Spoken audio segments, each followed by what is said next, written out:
This is the first picture of the pilot who miraculously survived the Red Arrow's jet crash which killed his RAF engineer crewmate. David Stark, 35, was able to eject from the aircraft seconds before it nosedived to the ground in Wales on Tuesday afternoon. It is suspected that a bird hit the £30 million jet before it plunged to earth and exploded into flames at the RAF Valley in Anglesey. Mr. Stark, who joined the Red Arrows in November, was seen landing safely a few hundred yards from where a black plume of smoke marked the crash site. The MOD confirmed that the pilot is currently receiving medical care, but would not comment further on their condition. The deceased engineer worked with the Red Arrows, and his family have been informed. Both the engineer and the pilot were based at RAF Scrampton, and no other people were on board at the time of the crash, the MOD confirmed.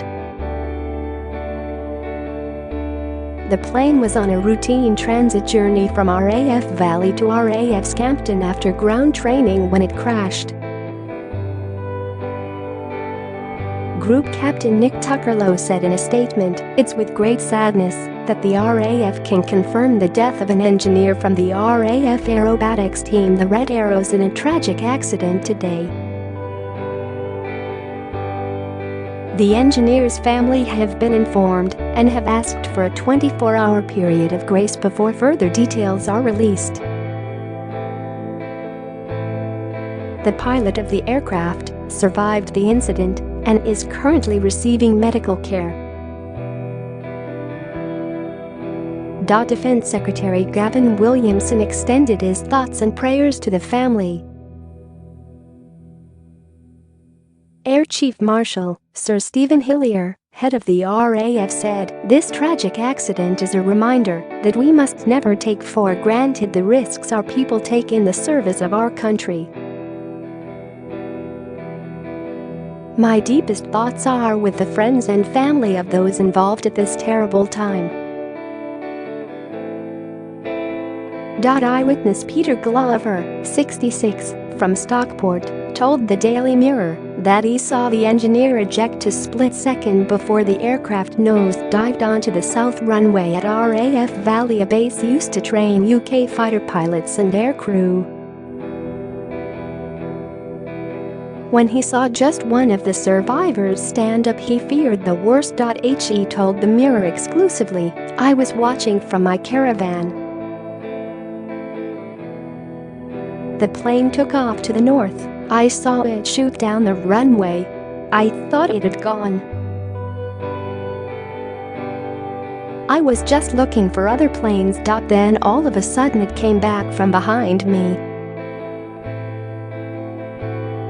It had turned around and started to head towards the runway. The pilot banked left, then went up a bit into the air, and then it just dived straight down into the runway. It was one hell of a bang. It shook the ground here. Just before it crashed I saw one eject. That was the pilot. He was shot out sideways. The parachute opened about 200 feet up, and he landed about 200 yards from the plane. He looked like he got up to his feet, and someone ran over to him from a yellow Jeep.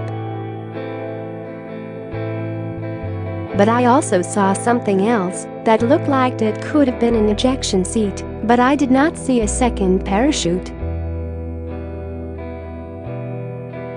Peters said it took 4 or 5 minutes before fire engines arrived to put out the fireball. He added, "The response was quick. It all happened in a gut-wrenching few seconds. The jet didn't sound as powerful as the other planes when it took off, but I don't know if that's the way they fly them." if he had a problem with his plane and he got it back here, he did a good job. The two RAF members were heading back to the Red Arrows base in RAF Scrampton in Lincolnshire when they hit trouble.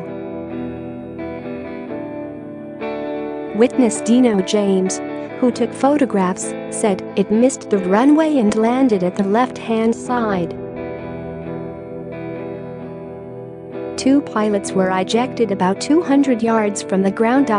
Dino added, I pulled up for a moment in my truck watching and watched the plane come over my head.